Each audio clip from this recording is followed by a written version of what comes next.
الحمد لله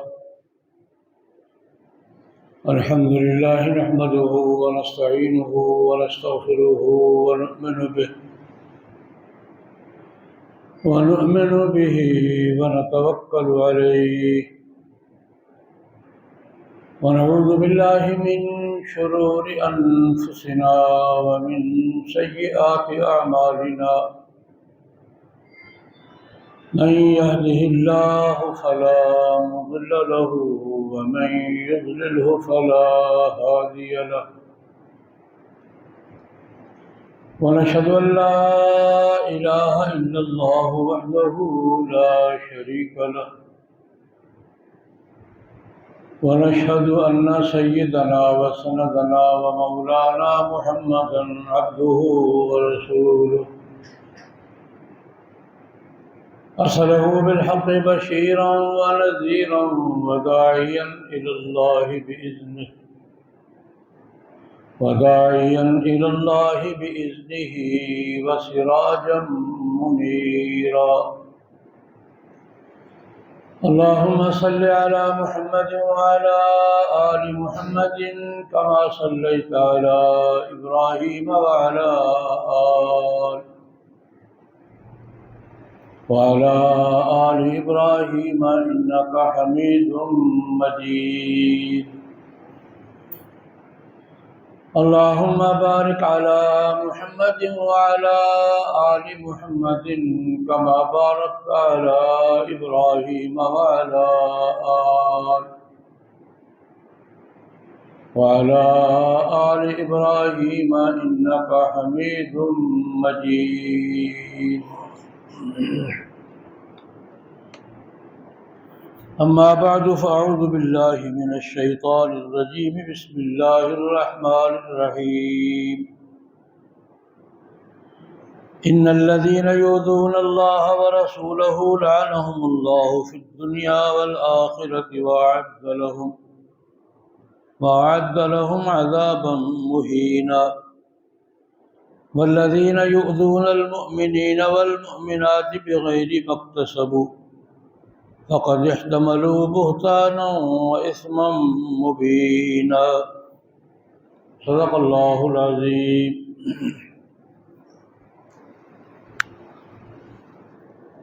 بزرگان محترم، برادران اسلام، قرآن مقدس کی 2 آیات کریمات تلاوت کی ہیں۔ مختصر وقت کے اندر ان آیات مبارکہ کی روشنی میں کچھ ضروری باتیں عرض کرنے کی کوشش کروں گا۔ اللہ جل جلالہ عم نوالہ کی بارگاہ میں دعا فرمائیں، خداوند ذوالجلال مجھے صحیح عرض کرنے کی، آپ حضرات کو صحیح سننے کی، مجھے آپ کو سب مسلمان بلکہ انسان بھائیوں کو صحیح بات سمجھنے، قبول کرنے اور اس پر عمل کرنے کی توفیق عطا فرمائے۔ آمین۔ آج کل پوری دنیا میں بھی، پاکستان میں بالخصوص، یہ مسئلہ عام طور پر زیر بحث ہے۔ توہین رسالت، توہین قرآن کریم، توہین صحابہ کرام، یہ ہمارے ہاں آج کل کے مذہبی دنیا کے کرنٹ ایشو ہیں۔ قومی مسائل ہمارے مختلف ہیں، لیکن یہ ماحول مختلف ہے۔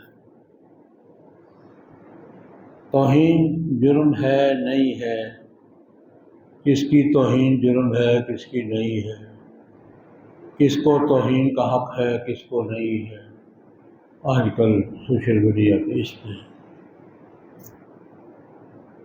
اصولی بات تو یہ ہے کہ اسلام بھی یہی کہتا ہے اور آج کا عالمی قانون بھی یہی کہتا ہے کہ ہر انسان بحیثیت انسان عزت کا مستحق اور اس کی توہین جرم ہے۔ ایک مسلمہ بات، اسلام بھی یہی کہتا ہے۔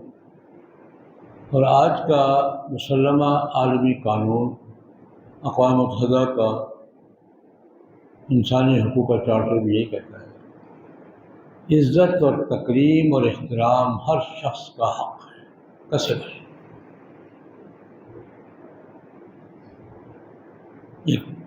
اور اس حق کو مجروح کرنا جرم ہے۔ حد تک کہ عزت سے تحفظ کا قانون دنیا کے ہر دو لیول ہے۔ ہر آدمی کو حق حاصل ہے کہ اگر اس کی کوئی توہین ہو رہی ہو، اس کی حد تک ہو رہی ہو، تو قانون کا دروازہ کھٹکھٹائے، عدالت میں جائے، تھانے جائے، رپورٹ دے، وہ توہین کرنا ہے۔ عزت بچانا میرا حق ہے، اپنی عزت کا تحفظ میرا حق ہے، اور فلاں شخص یا فلاں ادارہ میری توہین کر رہا ہے۔ یہ ایک حد تک عزت کا قانون ہوتا ہے دنیا کے ہر ملک میں۔ ایک اس اگلی بات ہوتی ہے جس میں ازالہ حیثیت عرفی کا قانون ہے۔ نفس انسان کی توہین ایک الگ مسئلہ ہے، یہ ہوتا ہے ازالہ حیثیت عرفی، ہمارے یہاں بھی قانون ہے دنیا کے ہر ملک میں۔ ایک شخص کا ایک معاشرتی مقام ہے، اس مقام کو کم کرنا بھی جرم ہے دنیا کے ہر ملک میں، ہر قانون میں۔ نفس توہین کے والے قانون کو حد تک عزت سے تحفظ کا قانون کہتے ہیں، اور حیثیت اور مقام کو، اسٹیٹس کو مجروح کرنا، اس کو ازالہ حیثیت عرفی سے تحفظ کا قانون کہتے ہیں۔ امریکہ میں بھی ہے، پاکستان میں بھی ہے، انڈیا میں بھی ہے۔ جو ایک انسان کا اس معاشرے میں حیثیت ہے، اس کو ڈی گریڈ کرنا بھی جرم۔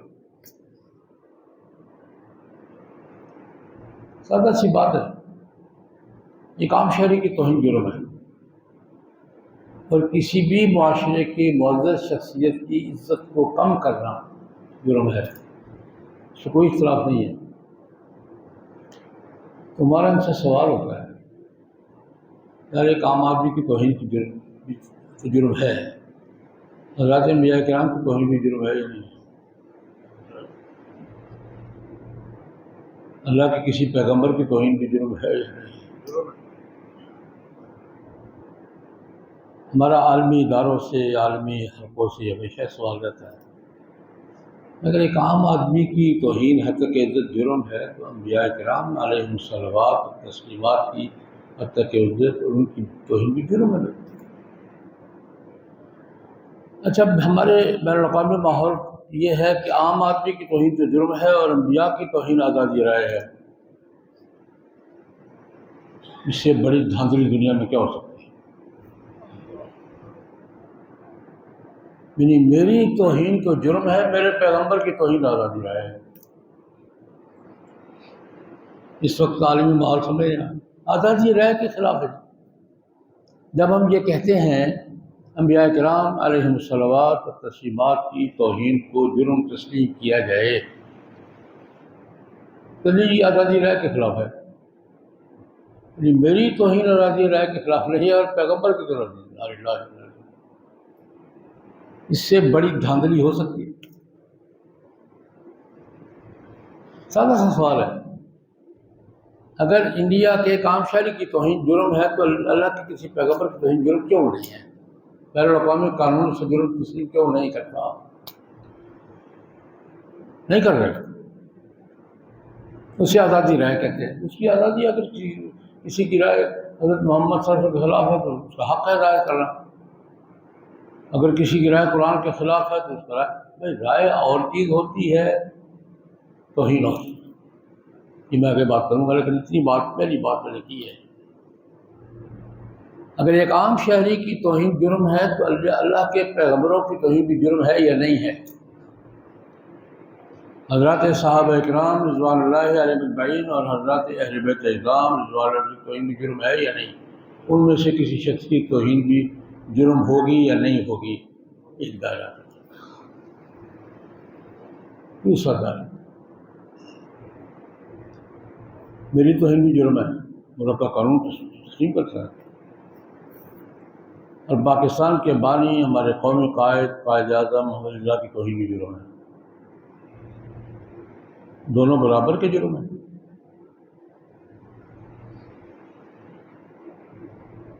ملک کے رائج الوقت قانون کی بات کر رہا ہوں، میری توہین بھی جرم ہے، اس ہمارے بھائی کی توہین بھی جرم ہے۔ کتنے ہی ہیں، غریب ہو کتنے کچھ توہین جرم ہے۔ ایک عام شہری کی توہین اور قائد اعظم مرحوم و مغفور کی توہین دونوں جرم ہیں، ایک لیول کے جرم ہیں۔ بات ہے نہیں، قائد اعظم کی توہین بڑا جرم ہے۔ تو دوسری گزارش ہماری یہ ہوتی ہے کہ یار پہلی بات جرم تسلیم کرو اور لیول کے فرق کو بھی تسلیم کرو۔ انبیاء کرام علیہم الصلوات و تسلیمات کی توہین میرے لیول کا جرم نہیں ہے، ان کے لیول کا جرم ہے۔ میری بات سمجھ گئی؟ میری توہین میرے لیول کا جرم ہے، صحابہ اکرام کی توہین ان کے لیول کا جرم ہے، اور حضرت انبیاء اکرام کی توہین ان کے لیول کا جرم ہے۔ لیول کا فرق بھی تسلیم کرو یار، ہمارے ملک میں یہ لیول کا فرق ہے اور یہاں کیوں نہیں ہے؟ یہ دوسری بات۔ تیسری بات، آزادی رائے کیا ہے؟ بہت بڑا مغالطہ دیا جاتا ہے، ایک شخص اختلاف کرتا ہے، یہ برداشت نہیں کرتا، اس سے بڑا جھوٹ اس صدی کا کوئی نہیں ہوگا۔ میں مثال دیتا ہوں، قرآن پاک کے بارے میں اعتراضات کی دنیا میں یہ مستشرقین 300 سال سے لکھ رہے ہیں، اس بات پہ اعتراض ہے، اس پہ حضور پہ اعتراضات کرتے، یہ بھی ہمیں شادیاں کی زیادہ کیوں کی تھی، اس کو یہ کیا کہتے ہیں۔ جہاں اختلاف کی بات ہوئی ہے ہم نے ہمیشہ اختلاف کیا ہے، لیکن اختلاف اور توہین ایک چیز نہیں، اختلاف اور چیز ہے اور توہین الگ چیز ہے۔ میں اسے مثال دوں گا، ہمارا تاریخی ریکارڈ ہے، یہاں انگریزوں کے دور میں بڑے انگریز بادشاہ تھے سر ولیم میئر، بڑے استاد تھے، بڑے اسکالر تھے، یہی انہوں نے کتاب لکھی دی لائف آف محمد، جناب نبی کریم صلی اللہ علیہ وسلم کی سیرت پر کتاب، مستشرق تھے، انگریز تھے، عیسائی تھے، اس میں بہت سی باتیں لکھی، یہ اشکال کی بات، حضور کی سیرت پر اعتراضات۔ سر ولیم میئر مشہور آدمی، ان کی کتاب پر جواب میں سر سید احمد خان مرحوم نے لکھی، جواب لکھا اس کا، اور جواب لکھنے کے لیے سر سید مرحوم نے اس زمانے میں لائبریریاں اور حوالے دیکھنے کے لیے لندن کا سفر کیا، جب بمبئی سے لندن 1 مہینے میں جہاز پہنچتا تھا، بحری جہاز، اپنے گھر کے اثاثے بیچے، جواب دیا موجود ہے۔ ہاں اعتراض کی بات ہوئی ہے، جواب دیا۔ لیکن راجپال نے کیا لکھا تھا؟ اختلاف تھا یا توہین تھی؟ کتاب کا نام کیا تھا؟ رنگیلا رسول، یہ اختلاف ہے؟ کتاب کا نام ہی کیا تھا؟ رنگیلا رسول۔ یہ رنگیلا رسول کا لفظ یہ اختلاف ہے یا توہین ہے؟ سر ولیم میئر کی کتاب کا نام لائف آف محمد تھا، اس کا جواب سر سے دیا بالکل ٹھیک ٹھاک دیا۔ لیکن جب راجپال نے کیا لکھا رنگیلا رسول، یہ اختلاف نہیں تھا، یہ توہین تھی، اس کا جواب کس نے دیا؟ قاضی المجید، بس اتنا ہی۔ میں ان سے کہا کرتا ہوں یار عالم آدمی بات کرے ہم جواب دیتے ہیں۔ مستشرقین نے سینکڑوں مقالے لکھے حضور کے خلاف، اختلاف کا جواب دیا۔ لیکن جس توہین نہ برداشت کی ہے نہ ہو، تن سے کوئی بات کرے گا، جناب نبی کریم صلی اللہ علیہ وسلم کسی بات کے اختلاف جواب دیتے ہیں. میں خود جواب دیتا ہوں، وہاں بھی جا کر جواب دیتا ہوں، یا جواب دیتے ہیں یہ بات غلط ہے، یہ بات غلط ہے، جواب دیتے ہیں. ایک اور حوالہ دے دیتا ہوں. ایک ہندو دانشور گزرے ہیں، پنڈت دیانند سرسوتی. یہ 150 سال پہلے کی بات. انہوں نے کتاب لکھی ستیارتھ پرکاش، ہندو مذہب پر اور دوسرے مذاہب کے تاریخی مطالعے پر. کتاب موجود ہے، میرے پاس موجود ہے. ستیارتھ پر، لاہور سے چھپی، کشمیری بازار سے. ستیارتھ پرکاش. عیسائیت کا بھی ذکر ہے، اسلام کا بھی ذکر ہے، یہودی اپنے اختلافات ذکر کی، جس کو آج کی ہماری زبان میں تقابل ادیان کہتے ہیں. مذاہب کا تقابلی مطالعہ وہ کتاب ہے. جب قرآن پاک پر جناب نبی کریم صلی اللہ علیہ وسلم کے تعارف کروایا اس اپنے انداز سے، ہندو دانشور تھا، تو قرآن پاک پر اور جناب نبی کریم صلی اللہ علیہ وسلم پر 111 اعتراضات کی. 111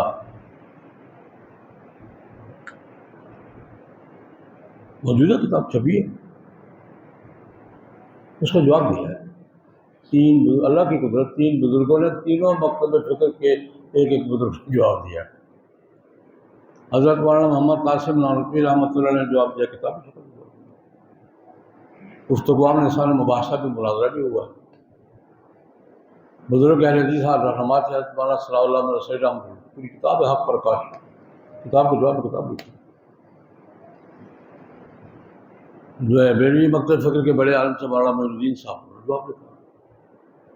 یہ اللہ کی طرف سے تقریری بات تھی کہ تینوں بڑے فرقے، تینوں کو بڑوں نے جواب دیا. کتاب تو مناظرہ بھی کیا. لیکن اسی لاہور سے، اسی کشمیری بازار سے یہ چھپی ہے رنگیلا رسول.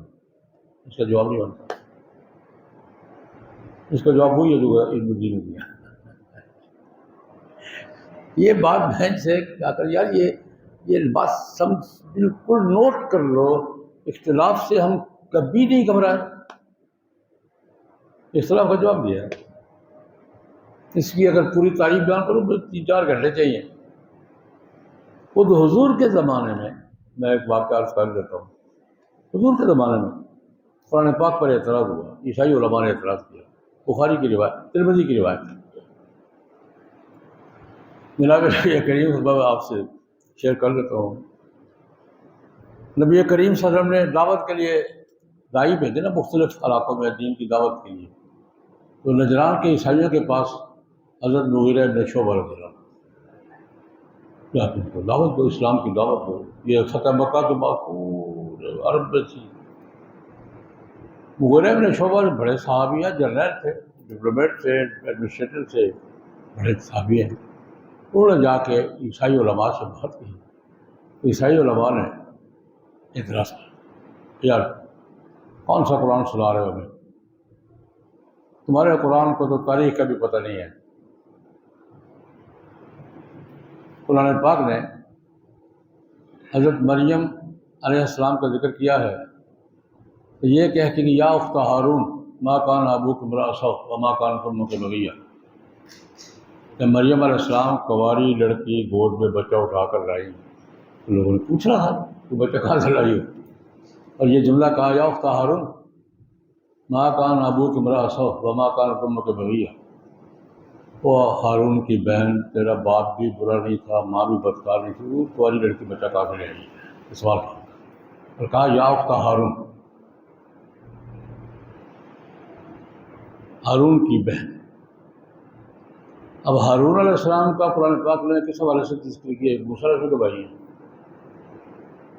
اور یہ عیسیٰ علیہ السلام کی والدہ ہیں. درمیان میں کئی صدیاں حائل ہیں. اس نے اعتراض کیا کہ قرآن پاک کو تمہارے قرآن میں دونوں کو بھائی بہن کیسے بنا دیا؟ بات سمجھ آئی؟ قرآن پاک ان کو کیا کرے، جاؤ ہارون کی بہن. یہ کیا کیا تم نے؟ اب ہارون علیہ السلام موسیٰ علیہ السلام کے بھائی ہیں اور یہ عیسیٰ علیہ السلام کی والدہ ہے. درمیان میں کم از کم 1000 سال ہے. یہ بہن بھائی کہاں سے بن گئے؟ تمہارے قرآن کو تاریخ کا پتہ نہیں۔ مغیرہ بن شعبہ رضی اللہ عنہ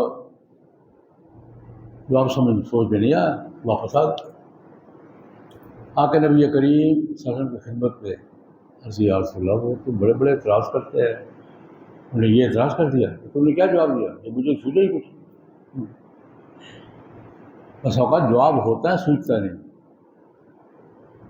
وقت پہ جواب کا نہ ہونا مطلب یہ نہیں کہ جواب نہیں ہے، سوچا نہیں، دل نہیں آیا۔ او خدا کے بندے، سادہ سی بات تھی یار، سر میرے ذہن میں نہیں ہے، میں کیا کرتا؟ یہ کوئی ضروری ہے کہ ہر بات ہر وقت ذہن میں آ جائے؟ انہوں نے کہا وہ خدا کے بندے، سادہ سی بات، تم یہ کیوں نہیں کہا تم نے کہ بنی اسرائیل میں انبیاء کرام علیہ الصلوات کے نام پر پیغمبر بچوں کے نام رکھنے کا رواج تھا، یہ ہارون اور ہے؟ ہمارے یہاں بھی رواج ہے یا نہیں ہے؟ یہاں بھی شاید کوئی ہارون بیٹھا ہو۔ سادہ سی بات ہے کہ انبیاء کرام کے نام پر برکت کے نام رکھنے کا ہمارے یہاں انبیاء کے نام پر یہاں نام ہوں گے۔ کیا رسول اللہ میرے ذہن میں نہیں آئی بات؟ میں نے یہ بات اس لیے عرض کی ہے کہ جہاں اختلاف کی بات ہوئی ہے نا، جواب دیا گیا، بات کی ہے، لیکن توہین کی بات، توہین کا بھی ایک واقعہ کر دیتا ہوں، حضور کے زمانے کا، بخاری شریف کی روایت ہے۔ جب تک یہودی مدینہ میں تھے مشترکہ میٹنگیں ہوتی تھی، شادی، بیاہ، بالے داری، شہر داری، سب کچھ اکٹھے ہوتا ہے۔ ایک مجلس میں مسلمان بھی بیٹھے ہوئے ہیں، یہودی بھی بیٹھے ہوئے ہیں، دوسرے بھی بیٹھے ہوئے، کوئی شادی غمی کی مجلس ہوگی۔ ایک یہودی نے کہہ دیا اس اللہ کی قسم جس نے حضرت موسیٰ علیہ السلام کو ساری نسل انسانی پہ فضیلت دی ہے۔ اب میں ٹھیک ہے وہ اس کے حساب سے، لیکن ایک انصاری صحابی پاس بیٹھے تھے، پھر ٹکا کے تھپڑ مار دیا اس کے اوپر، حضرت محمد پر بھی فضیلت دی ہے؟ خدا کے بندے آ گیا غصہ۔ یہ میں مسلمان کی غیرت کا ٹمپریچر بتا رہا ہوں۔ وہ سادہ سی بات کر رہا ہے کہ اس اللہ کی قسم اٹھا کے کہتا ہوں جس نے حضرت موسیٰ علیہ السلام کو سارے جہانوں پر فضیلت دی، یہ پاس بیٹھے ہوئے تھے، اس نے ٹکا کے 12 مکہ اس کے منہ پر تھپڑ مار دیا، حضرت محمد پر بھی۔ وہ مفہوم کے اعتبار سے بات لکھی بھی ٹھیک تھی، وہ سے یاد یہودی سیدھا گیا جناب نبی کریم سے، یا ابو القاسم آپ کے ساتھی نے مجھے تھپڑ مارا ہے، بولا اور تھپڑ مارا؟ جی مارا ہے۔ کیوں مارا ہے؟ جی او خدا کو اس طرح مت کرو یار۔ اس موقع پر حضور نے فرمایا لا تخیرونی علی موسیٰ، مجھے موسیٰ علیہ السلام پر اس طریقے کی برتری مت دو۔ اس کا میں ترجمہ کیا کرتا ہوں، انبیاء فضیلت ہے، سب سے افضل پیغمبر کون ہے؟ ذکر بھی ہے، تلک الرسل فضلنا بعضهم علی بعض۔ لیکن جب دو شخصیتوں کا تقابل کرو گے نا، کسی کی توہین ہو جائے گی، تقابل نہیں کرو، فضیلت کی بات کرو، آمنے سامنے کھڑا کرو گے نا۔ میری بات سمجھ آ رہی؟ جب دو شخصیتوں کو موسیٰ علیہ السلام اور محمد کو آپ سامنے سے کھڑا کرو گے، کسی نہ کسی کی توہین ہو جائے گی، تقابل نہیں کرو یار، ترازو میں مت تولو۔ اور ہم بات ہی ترازو میں تولنے سے شروع کرتے ہیں، اور ترازو بھی سناروں والا۔ حضور نے اصول بتایا، عزت سب کی کرو، احترام سب کی کرو، اور تقابل اس انداز سے مت کرو کہ کسی اللہ کے پیغمبر کی توہین ہو جائے، منع کر دیں، لا تخیرونی میں ایسی بات مت کرو۔ اس کو ڈانٹا تھپڑ مارنے والے، کیا تم نے، کیوں ایسی بات کرتے؟ یہی بات جو جناب نبی کریم صلی اللہ علیہ وسلم نے حضرات انبیاء کرام علیہ السلام کے حوالے سے کہا کہ غیرت بھی کرو، غصہ بھی کرو، لیکن تقابل نہیں کرو۔ تمہارے اپنے پیغمبر کی عزت کرنے سے کسی دوسرے پیغمبر کی توہین نہیں ہونی چاہیے۔ یہی بات میں حضرات صحابہ کرام کے بارے میں، صحابہ کے بھی درجات ہیں، لیکن دو بندوں کو سامنے رکھ کر جب بات کرو گے نا کسی کی توہین ہو، بطور اصول عرض کر رہا ہوں، حضرات صحابہ کرام انبیاء کرام کا بھی یہی معاملہ، جب دو شخصیتوں کو آمنے سامنے کر کے تولو گے نا تو کسی ایک کی توہین تو ہوگی۔ صحابہ کرام میں امہات المومنین ہیں، مہاجرین ہیں، عشرہ مبشرہ ہیں، انصار مدینہ ہیں، اہل بیت اعظام ہیں، حضور کے اولاد اور حضور کے نواسے اور حضور سارے صحابہ کرام ہیں، سب قابل احترام کی درجہ بندی بھی ہے۔ لیکن جب آپ ایک بزرگ وہاں کا لے کر ایک بزرگ وہاں کا لے کر تقابل کریں گے تو کسی کی توہین ہوگی، اس سے منع فرمائیں، سب قابل احترام۔ اب قرآن پاک کی بات کرتا ہوں، دیکھیں قرآن پاک کی توہین جرم ہے، مقدسات کی توہین جرم ہے، اور یہ سادہ سی بات کروں گا، علامت یہ تو قرآن پاک تو اللہ کا کلام ہے،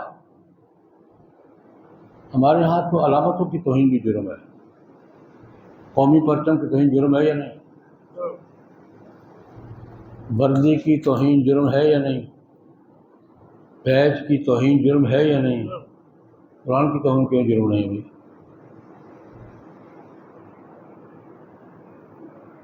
امریکہ کے پرچم کی توہین جرم ہے، برطانیہ کے جرنیل کی یہ فیتوں کی اور اس سے بیج کی توہین جرم ہے، قرآن کی توہین کیوں جرم نہیں، بائبل کی توہین کیوں جرم نہیں؟ جرم ہے، جرم ہے اور اس کو جرم تسلیم کرنا ہوگا۔ میں بات لمبی ہو گئی ہے، میں سیریس کر رہا ہوں کہ آج کل یہ مسئلہ اصولی بات میں نے عرض کی ہے کہ توہین ہر شخص کی جرم ہے، حتیٰ کہ عزت کا کے تحفظ کا قانون ملک دنیا کے ہر ملک میں ہے، ہمارے یہاں بھی ہے۔ اگر میری اور آپ کی توہین جرم ہے تو حضرات انبیاء کرام علیہم الصلوات و تسلیمات کی اور حضرات صحابہ کرام کی توہین بھی کیا ہے؟ جرم ہے۔ میں اپنی توہین کو تو جرم کہوں اور ان بزرگوں کی توہین کو نہیں، وہ جرم نہیں ہے، وہ آزادی نہیں، غلط بات ہے۔ اور دوسری بات میں نے عرض کی ہے کہ توہین کا لیول ہے، میری توہین بھی جرم ہے، قائد اعظم کی توہین بھی جرم ہے، دونوں برابر کے جرم نہیں ہیں۔ اگر میری توہین میں اور قائد اعظم کی توہین میں جرم میں فرق ہے تو کسی اور کی توہین میں اور صحابہ کرام کی توہین کے جرم میں بھی فرق ہے۔ حکام شہری کی توہین میں اور انبیاء کرام علیہم الصلوات والسلام کی توہین میں کیا ہے؟ اسی طرح اگر کسی قوم کی علامت اور کسی قوم کے توہین جرم ہے تو قرآن پاک کی توہین سب سے بڑا جرم ہے، بیت اللہ کی توہین جرم ہے۔ میں دوبارہ عرض کرتا ہوں، کسی بھی ملک کے پرچم کی توہین جرم ہے، کسی ملک کے دستور کی توہین جرم ہے، تو قرآن پاک کی توہین بھی جرم ہے۔ وہ جرم سویڈن میں ہو، وہ ڈنمارک میں ہو یا جڑاوالا میں ہو، یہاں بھی جرم ہے۔ دوسری بات دیکھیے، ایک ہے جرم ہونا، ایک ہے کسی تحقیق کے بغیر کوئی بات تسلی کیے بغیر کسی پہ چڑھائی کر دینا، یہ بھی جرم ہے۔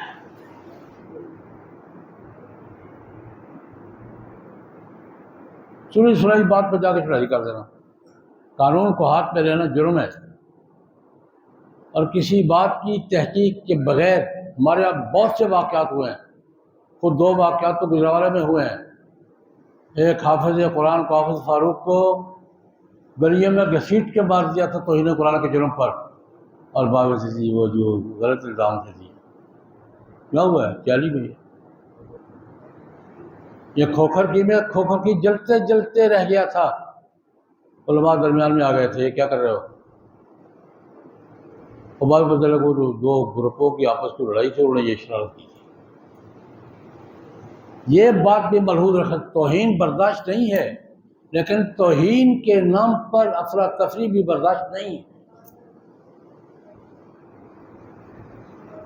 نہ اللہ کے پیغمبر کی توہین برداشت ہے، نہ صحابی کی توہین برداشت ہے، نہ قرآن پاک کی توہین برداشت ہے۔ ایک مسلمان کے لیے سوال ہی پیدا تو برداشت کرے، لیکن توہین کی بس خبر پر کارروائی کر کے لوگوں کے گھر جلانا، عبادت گاہیں جلانا، ان پر چڑھائی کر دینا اور بعد میں تحقیق کرنا کہ پتہ نہیں ہم نے صحیح کیا تھا نہیں کیا تھا، یہ اس سے بڑا جرم ہے۔ جڑا والا میں کیا ہوا ہے پتہ تو کرو ہوا کیا ہے۔ میں اس حوالے سے 2-3 گزارشات مطالبے کی شکل میں کرنا چاہوں گا۔ ہمارے عالمی موجودہ حالات کے تناظر میں پہلی بات تو عالمی اداروں سے آج بھی ہمارا مطالبہ ہے کہ مقدس شخصیات اور الہامی کتابوں کی توہین کو جرم تسلیم کیا جائے۔ یہ بات درست ہے؟ مقدس انبیاء کے نام سارے صرف اپنے پیغمبر کی بات نہیں کرتے، ہر پیغمبر جو بھی اللہ کا پیغمبر ہے اس کی بات کرتے ہیں۔ جناب نبی کریم صلی اللہ علیہ وسلم کی توہین بھی جرم ہے اور موسیٰ علیہ السلام کی توہین بھی جرم ہے۔ جناب نبی کریم صلی اللہ علیہ وسلم کی شان کے تصویر گستاخی جرم ہے تو عیسیٰ علیہ السلام کی شان گستاخی بھی جرم ہے۔ انبیاء کرام علیہم الصلوات و تسلیمات اور مقدس کتابیں، الہامی کتابیں، ان کی توہین کو جرم تسلیم کیا جائے، یہ مطالبہ ہمارا عالمی دنیا سے ہے۔ اور پاکستان میں اس وقت جو صورتحال ہے، صحابہ کرام رضوان اللہ علیہم اجمعین، اہل بیت اعظام رضوان اللہ علیہم اجمعین کی توہین جرم ہے، ہمارے قانون چلی آ رہی ہے۔ اس کی سزا میں جو اضافہ بھی کچھ نہیں کیا، سزا میں اضافہ کیا ہے، وہ لیول کا فرق قائم رکھنے کے لیے رکا ہوا ہے۔ ہماری صدر محترم سے گزارش ہے کہ دستخط کر تو قومی اسمبلی میں پاس کر دیا ہے، سینیٹ نے بھی پاس کر دیا ہے، تو صدر مملکت سے ہمارا مطالبہ ہے کہ دستخط کر کے قانون بنا دے یار، کتنے دیر اور لٹکائیں گے؟ توہین ہوتی ہے، جرم ہوتا ہے، کسی بہانے سے جرم کو تحفظ اور سہولت کا ہی نہ فراہم کرے۔ اور تیسری بات جڑا والا کے حوالے سے جو ہوا ہے، جنہوں نے توہین کی ہے، سنگین جرم کا ارتکاب کیا، ان کو تمام کسی قسم کی رعایت دیے بغیر ان کو جرم کی سزا ملنی چاہیے، ہمارا مطالبہ ہے۔ لیکن جنہوں نے جلد بازی کر کے اشتعال پھیلا کر قانون کو ہاتھ پہ لے کر خرابیاں پیدا کی ہیں، ان کے خلاف بھی کارروائی ہونی ہے۔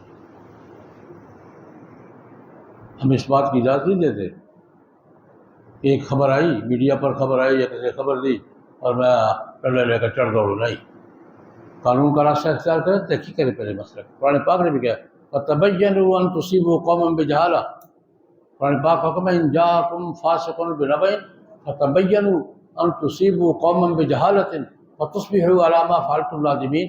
اگر کوئی خبر تمہارے پاس آئے، پہلے خبر کی تحقیق کرو، ایسا نہ ہو ان تصیبوا قوما بجہالہ، بے خبری میں کسی قوم پہ تم جا پڑو اور بعد میں ندامت ہو یار خبر تو غلط تھی۔ تو قرآن کہہ رہا ہے تحقیق کیے بغیر اور اتھارٹیز سے رابطہ کیے بغیر اور خود کارروائی کرنا چاہیے۔ اور مطالبہ ہے جڑا والے کے جو بھی ہوا ہے، انتہائی افسوسناک ہوا ہے، دکھ ہوا ہے، اس کی مکمل تحقیقات کرائی جائے، مکمل تحقیقات کرا کے توہین کے مجرموں کو بھی سزا دی جائے اور قانون ہاتھ میں لے کر خرابی پیدا کرنے والوں کو بھی سزا دی جائے۔ یہ بین الاقوامی دنیا کے انسانی مسلمات ہیں۔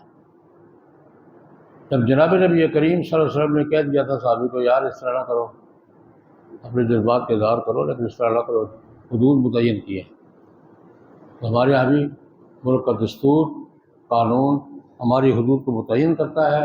اللہ پاک ہمیں صحیح رخ پر صحیح بات کرنے کی توفیق عطا فرمائے اور اپنے اعمال کی اصلاح کی توفیق عطا فرمائے۔